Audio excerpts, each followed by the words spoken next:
Hello friends. आज का जो क्वेश्चन है वो चाइल्ड डेवलपमेंट एंड पेडागोजी से है।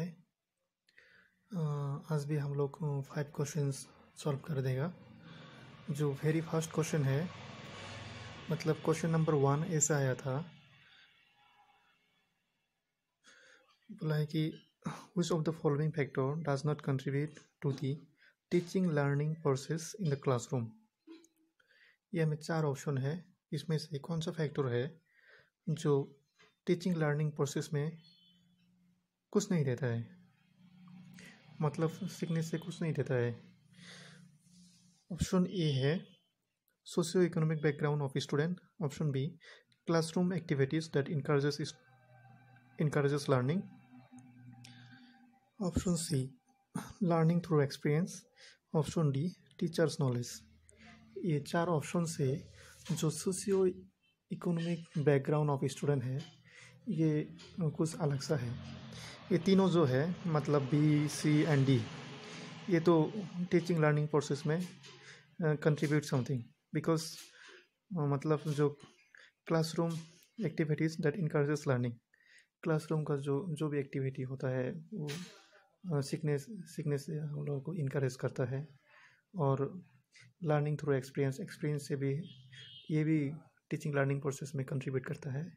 टीचर नॉलेज तो ये कंट्रीब्यूट ही करते हैं, मतलब जो socio economic background of student है, मतलब कोई सोशल और इकोनॉमिक बैकग्राउंड स्टूडेंट का, ये टीचिंग लर्निंग प्रोसेस में कुछ नहीं देता है। ये 4 में से जो करेक्ट ऑप्शन है वो होगा ऑप्शन ए। जो socio economic background of student है वो टीचिंग लर्निंग प्रोसेस में कुछ नहीं देता है। So option A is the correct answer for this question. Okay, next question. Question number 2 बोला है कि effectiveness of classroom teaching has to be judged by option A smart classroom. Option B course coverage. Option C highly qualified teachers. Option D learning outcome of student. बोला है कि effectiveness of classroom teaching has to be judged by, हमको अगर जो classroom का teaching है वो effective हम लोगों को कैसे पता चलेगा? स्मार्ट क्लासरूम से, course coverage, highly qualified teachers और लर्निंग आउटकम ऑफ स्टूडेंट्स। मतलब अगर क्लास 12 में 50 स्टूडेंट है, 50 स्टूडेंट को फर्स्ट क्लास मिल गया, तो हम लोग को पता चला है कि जो क्लासरूम का टीचिंग है वो अच्छा है ना। सो ये 4 ऑप्शन से जो करेक्ट राइट ऑप्शन होगा वो है कि ऑप्शन डी क्या है? Learning outcome of students. जो लर्निंग आउटकम, मगर जो क्लासरूम टीचिंग के बाद जब एग्ज़ाम होता है, एग्ज़ाम के बाद क्या पता चला कि 10 स्टूडेंट है, वो 10 स्टूडेंट को ही 80% मिल गया। सो मतलब 10 स्टूडेंट को ही 80% मिल गया, तो वो क्या इंडिकेट करता है? क्लासरूम टीचिंग कितना अच्छा है वो इंडिकेट करता है। सो इसका जो राइट आंसर है वो होगा ऑप्शन डी। और जो हाईली क्वालिफाइड टीचर से भी कुछ नहीं होगा अगर बच्चों को 0 मार्क्स मिल गया। कोर्स कवरेज, पूरा कोर्स कवर कर दिया भी कुछ नहीं होगा। स्मार्ट क्लासरूम अच्छा क्लासरूम है, इसमें से भी कुछ नहीं होगा। सिर्फ इफेक्टिवनेस वी कैन जज by learnings outcome of student. जो स्टूडेंट को कितना 10 स्टूडेंट फर्स्ट क्लास मिल गया, ओके, और पूरा फर्स्ट क्लास में 10 स्टूडेंट एग्ज़ाम दिया, 10 स्टूडेंट को ही फर्स्ट क्लास मिल गया। वो ये जो फैक्टर है ये सिर्फ learning outcome of students, the only factors from this 4 option indicates the effectiveness of classroom teaching. Okay, so option D is the right answer for this question. Next question. Question number 3 ऐसा आया था, बोला है कि the knowledge of child psychology is a must for an elementary school teacher because option A, it helps the teacher how to maintain discipline in the classroom. Option B, it helps the teacher in understanding the behavior of children. Option C, it helps the teacher to reflect upon the syllabus. Option D, it helps the teacher how to assess the children. ये जो 4 option है, इसमें से जो बोला है कि child psychology के बारे में बोला है. सो नॉलेज ऑफ चाइल्ड साइकोलॉजी जो एलिमेंट्री टीचर है उनको होना ही है. क्यों होना है? बिकॉज ये जो ऑप्शन डी है इसका ये करेक्ट आंसर होगा. Because it helps the teachers how to assess the children. जो चाइल्ड साइकोलॉजी के जो मतलब नॉलेज है वो एलिमेंट्री टीचर को होना ही है, क्योंकि चाइल्ड साइकोलॉजी से हम लोगों को क्या पता चलता है? चाइल्ड के डेवलपमेंट के बारे में. ओके.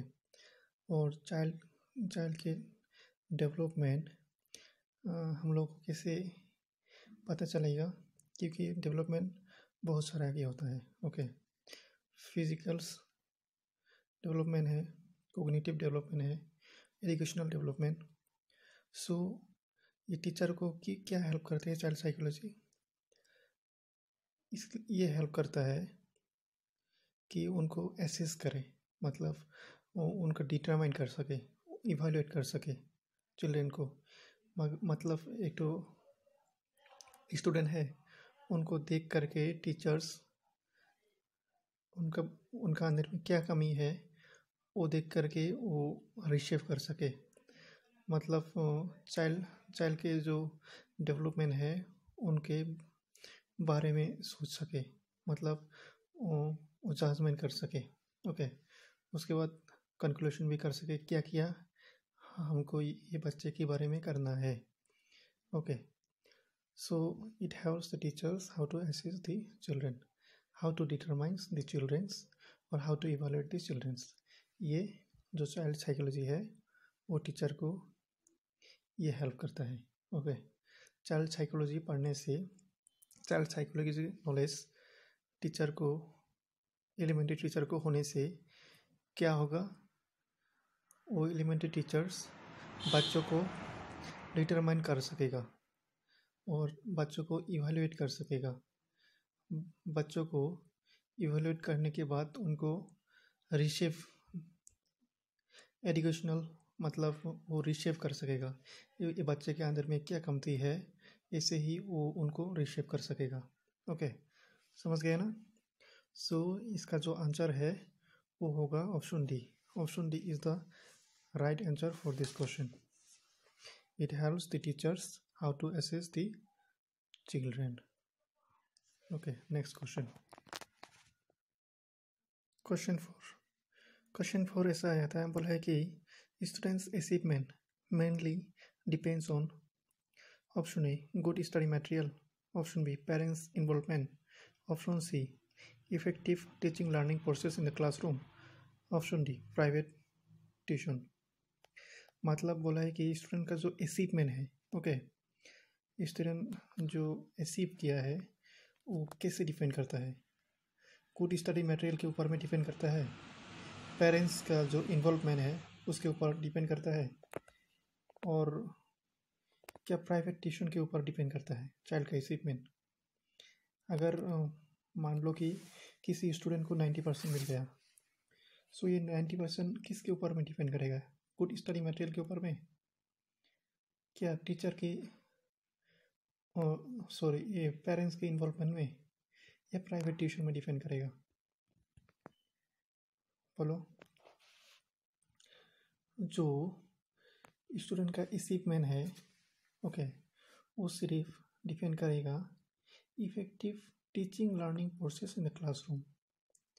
क्लासरूम में जो टीचिंग लर्निंग प्रोसेस है वो इफेक्टिव टीचिंग लर्निंग प्रोसेस के ऊपर में चाइल्ड का अचीवमेंट डिपेंड करेगा.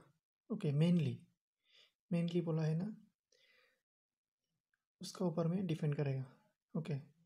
Effective teaching learning process in the classroom. Okay. So इसका जो आंसर है वो होगा option C. Students achievement mainly depends on effective teaching learning process in the classroom. Okay. Next question. Question number 5. Question number 5 में क्या बोला है? A students who has difficulty in maintaining attention because of limited ability to concentrate may be diagnosed with option A, attention deficit hyperactivity disorder, ADHD, Down syndrome, mental retardations, and option D, autism. जो ये question का जो answer है वो होगा option A.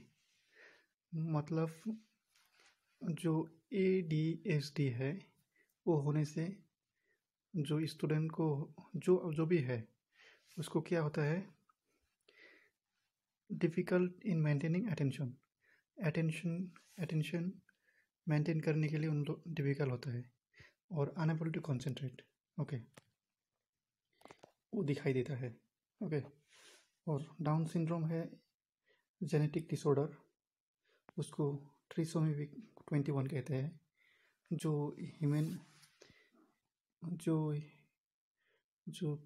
23 pairs chromosome है, okay, total 46 chromosome है। जैसे कि एक तो बच्चा है उसको कितना क्रोमोसोम है, टोटल 46 क्रोमोसोम है, 23 पेरेंट्स से, 23 मदर से एंड 23 फादर से। जो 21 नंबर पेयर में क्रोमोसोम है वो क्या होता है, जैसे कि मान लो ये क्रोमोसोम जो है ये 21st पेयर है, ओके। इसमें से क्या होता है, और ये क्रोमोसोम डिवाइड होकर 3 हो जाएगा, मतलब यहाँ से तो 2 हो जाएगा और एक तो फादर या मदर से आता है, ओके। इसलिए ये ट्रिसोमी 21 कहते हैं। ये जेनेटिक डिसऑर्डर है। ऐसे होने से जैसे कि टोटल कितना होता है, 46 क्रोमोसोम होता है ना, और ये जो डाउन सिंड्रोम है होने से 47 होता है। और 47 क्रोमोसोम होने से क्या होगा, जो जिसका ये ट्रिसोमी होगा, नहीं तो डाउन सिंड्रोम, ट्रिसोमी 21 और डाउन सिंड्रोम सेम ही है। ऐसे होने से क्या होगा, बच्चों का जो फेस है फ्लैट एंड फेस होगा, और जो नेक है वो इतना जैसे कि जो नॉर्मल है उसको तो ऐसे ही अच्छा से होता है, उन लोगों मतलब पतला हो जाएगा जो नेक है, ऐसे कुछ दिखाई देता है, ओके। और मेंटल रिटार्डेशन क्या है, मेंटल रिटार्डेशन उसको फिर इंटेलेक्चुअल डिसेबिलिटी भी बोल सकता है, जो जिसका जो IQ है, IQ टेस्ट बिलो 70 है, बिलो एवरेज इंटेलिजेंस और मेंटल एबिलिटी, ओके। जो नॉर्मल है वो तो 100 है, 100 से बिलो होने से उन लोगों को उनको क्या बोलेगा, मेंटल रिटार्डेशन, ओके।